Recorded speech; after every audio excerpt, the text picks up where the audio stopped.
ഏറ്റവും വലിയ അവകാശം എന്ന് നിങ്ങൾ കരുതുന്നത് ഏതാണ്? വേണ്ട, നിങ്ങൾ കരുതുന്നതല്ല, ഭരണഘടനയിൽ പറയുന്നത്. യെസ്, ഏതാ? നോ. Yes madam.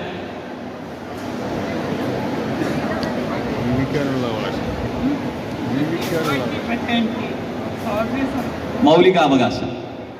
നമുക്ക് എന്തിനുള്ള അവകാശമാണ് ഏറ്റവും വലിയ അവകാശം എന്ന് നമ്മൾ പറയുന്നത്? നമ്മുടെ ഭരണഘടനയിലെ, വേണമെങ്കിൽ ഞാനത് ആർട്ടിക്കിൾ 21 എന്ന് പറഞ്ഞുതരാം.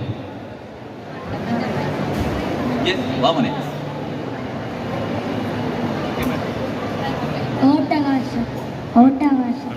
വോട്ടവകാശം ഒരു അവകാശമാണ്. പക്ഷേ ഏറ്റവും, എന്തായാലും ഇവന് ചോക്ലേറ്റ് ഉണ്ട്, ഇവന് ഈ മുന്നോട്ട് വന്നതിന്.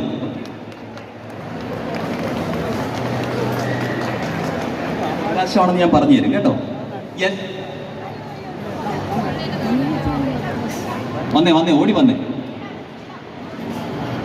പറയാം. Right to personal liberty.